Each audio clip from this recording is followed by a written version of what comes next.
Namo Buddhaya. Salam sejahtera untuk kita semua. Bagaimana kabar kalian semua? Semoga selalu dalam keadaan sehat dan penuh semangat dalam menjalankan aktivitas belajar hari ini. Anak-anak, bertemu lagi dalam pembelajaran pendidikan agama Buddha.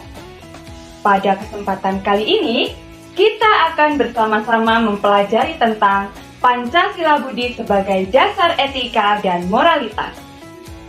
Tahukah kalian? Setiap orang wajib memiliki moralitas dan etika. Etika itu harus dijalankan dalam kehidupan sehari-hari agar dapat menjaga dan menjalin hubungan sosial dengan baik. Dalam agama Buddha, khususnya sebagai umat Buddha berumah tangga, hal yang menjadi dasar etika dan moralitas adalah Pancasila Buddhis. Menurut kalian, apa itu Pancasila Buddhis? Apa peran Pancasila Buddhis dalam etika dan moralitas? Serta nilai-nilai apa saja yang ada dalam Pancasila Buddhis dan bagaimana kita sebagai umat Buddha mempraktikkan Pancasila Buddhis dalam kehidupan sehari-hari. Bersama saya, Ibu Erwin. Mari kita mulai pembelajaran kali ini.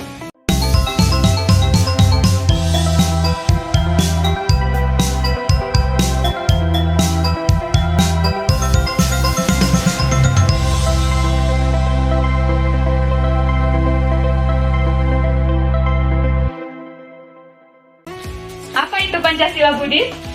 Ya, benar sekali. Pancasila Buddhis merupakan 5 aturan moralitas yang harus dijalankan dalam kehidupan sehari-hari. Pancasila Buddhis adalah 5 aturan yang harus dilatih dan dijalankan dengan sebaik-baiknya oleh setiap umat Buddha. Tidak terkecuali bagi kita sebagai umat Buddha berumah tangga atau yang biasa disebut dengan garawasa. Pancasila Buddhis memiliki peran yang sangat penting dalam pelaksanaan etika dan moralitas seseorang dalam kehidupan sehari-hari.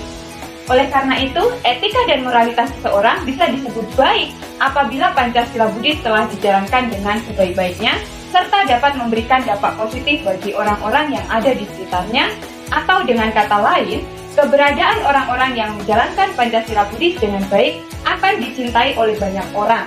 Dan ketika hal itu terjadi, maka tidak sedikit dari mereka yang terinspirasi untuk bisa bersama-sama menjalankan Pancasila Buddhis dengan baik, karena pada hakikatnya, setiap orang pasti ingin dicintai oleh semua makhluk.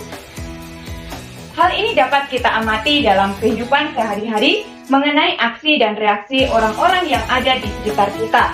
Orang-orang yang benar-benar mempraktikkan Pancasila Buddhis dengan baik memberikan dampak apa untuk orang-orang di sekitarnya. Begitu pula sebaliknya, orang-orang yang tidak menjalankan Pancasila Buddhis dengan baik, apa dampak yang dirasakan oleh orang-orang yang di sekitarnya? Setelah itu, dia harus bisa mengetahui dampak-dampak tersebut, maka hendaknya kita dapat lebih bijaksana dalam menjalankan sila. Sebagai umat Buddha berumah tangga, kita bertekad untuk bisa menjalankan Pancasila Buddhis. Tentunya hal ini biasanya kita diarahkan untuk bisa melakukan Wisudi Upasaka Upasika. Wisudi Upasaka Upasika ini umumnya dilakukan oleh umat Buddha sekali seumur hidup. Hal ini dilakukan di hadapan para anggota Sangha dengan tujuan untuk bisa meneguhkan keyakinan terhadap Tri Ratna, Buddha, Dhamma, dan Sangha, serta agar semakin kuatnya tekad untuk menjalankan Pancasila Buddhis sebagai dasar nilai moralitas dan etika yang wajib dijalankan sebagai pandangan dan pedoman hidup. Dengan demikian, etika moralitasnya akan terjaga dengan baik. Berikut ini adalah beberapa gambar dengan pelaksanaan Wisudi Upasaka Upasika di hadapan Bhikkhu Sangha. Mari kita amati bersama. Gambar yang pertama dan gambar yang kedua itu menunjukkan gambar pelaksanaan Wisudi Upasaka Upasika di hadapan anggota Sangha. Pancasila Buddhis biasanya dibacakan pada saat melaksanakan puja bakti, yaitu terdapat dalam Parita Pancasila. Pembacaan Parita Suci yang pada hakikatnya bertujuan untuk melaksanakan puja. dan untuk memperkuat keyakinan terhadap ajaran dari Sang Buddha. Secara khusus, pembacaan Parita Pancasila saat melaksanakan puja bakti adalah untuk meneguhkan tekad kita agar kita dapat mempraktikkan Pancasila Buddhis dengan sebaik-baiknya. Berikut ini adalah beberapa gambar yang berkaitan dengan pelaksanaan puja bakti. Silakan kalian amati gambar berikut ini. Ya, jadi gambar di atas merupakan gambar pelaksanaan puja bakti. Kemudian, apabila dalam pelaksanaan puja bakti dihadiri oleh biku, maka umat Buddha akan mendapatkan tuntunan atau bimbingan latihan sila oleh biku yang hadir pada pelaksanaan puja bakti tersebut. Pancasila Buddhis dilaksanakan oleh semua umat Buddha, mulai dari upasaka maupun upasika sampai dengan anggota sangha. Nah, di sini siapa yang tahu isi tentang Pancasila Buddhis? Baik, Ibu akan membacakan isi dari Pancasila Buddhis. Yang pertama, Panatipata Weramani Sikapadang Samadhyami.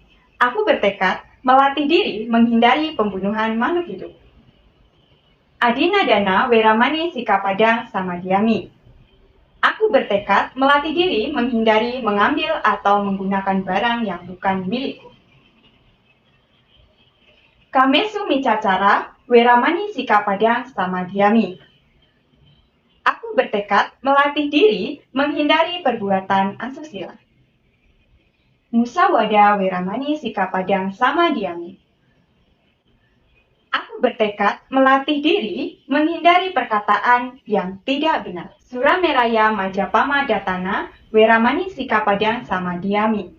Aku bertekad melatih diri menghindari makanan dan minuman yang menimbulkan lemahnya kesadaran. Seperti yang sering kita dengar ketika anggota sangha memberikan tuntunan Pancasila Buddhis kepada umat Buddha saat melakukan puja bakti. Maka kita akan menyadari bahwa apabila kemurnian praktik Pancasila Buddhis itu dapat terjaga dengan baik, maka akan membuahkan kehidupan yang bahagia dan ketika kita meninggal dunia dapat terlahir kembali di alam surga. Meskipun tujuan tertinggi umat Buddha bukanlah surga, tetapi dengan terlahir di alam surga akan membawa kebahagiaan bagi kita semua. Karena pada hakikatnya, setiap makhluk akan lebih mudah melakukan kebaikan ketika dalam kondisi bahagia daripada ketika sedang dalam kondisi menderita. Sehingga dengan terlahir dalam kondisi bahagia di alam bahagia, akan menjadi modal berharga untuk bisa melakukan kebajikan-kebajikan lainnya agar timbunan kebaikan yang terus berproses di sepanjang kehidupan dapat terkumpul hingga dapat merealisasikan tujuan tertinggi Nibbana. Oleh karena itu, jangan menganggap remeh terhadap pelaksanaan sila. Meskipun dari hal-hal sederhana dan kecil, kalian bisa berlatih dan akan merasakan manfaat di masa yang akan datang. Kesimpulan pada pertemuan kali ini yaitu adalah Pancasila Buddhis merupakan 5 aturan moralitas yang harus dijalankan dan dilatih dengan sebaik-baiknya. Hal ini dilakukan oleh setiap umat Buddha mulai upasaka, upasika sebagai umat Buddha berumah tangga atau garawasa hingga para bhikkhu dan bhikkhuni sebagai kelompok umat Buddha pabajita. Menjalankan Pancasila Buddhis dengan baik artinya menjaga moralitas dan etika dalam sendi-sendi kehidupan sosial masyarakat. Dengan moralitas dan etika yang terjaga dengan baik, maka akan membawa kehidupan yang damai dan bahagia. Mampu mempengaruhi lingkungan sekitar yang dampak baiknya bisa dirasakan oleh semua orang, bahkan oleh semua makhluk. Dimulai dari tekad yang kuat dalam diri sendiri yang diperoleh dari keyakinan umat Buddha yang telah melakukan wisudi upasaka upasika, kemudian ditambah lagi dengan keyakinan dalam pembacaan Parita saat melakukan puja bakti akan semakin membangkitkan tekad dalam pelaksanaan Pancasila Buddhis agar dapat dijalankan dengan sebaik-baiknya. Kelima hal tersebut yaitu adalah untuk tidak membunuh, untuk tidak mencuri, untuk tidak melakukan perbuatan zina, tidak melakukan kebohongan, dan tidak minum minuman keras yang dapat menyebabkan lemahnya kesadaran. Baiklah anak-anak, apakah kalian semua sudah memahami materi pembelajaran tentang Pancasila Buddhis sebagai dasar etika dan moralitas? Jika belum, silahkan baca kembali dan tonton ulang videonya. Setelah itu, kerjakan aktivitas latihan dan penilaian. Jika sudah selesai, silahkan lanjutkan membaca dan menonton video berikutnya ya. Tetap semangat dan bahagia. Semoga semua makhluk hidup berbahagia. Namo Buddhaya.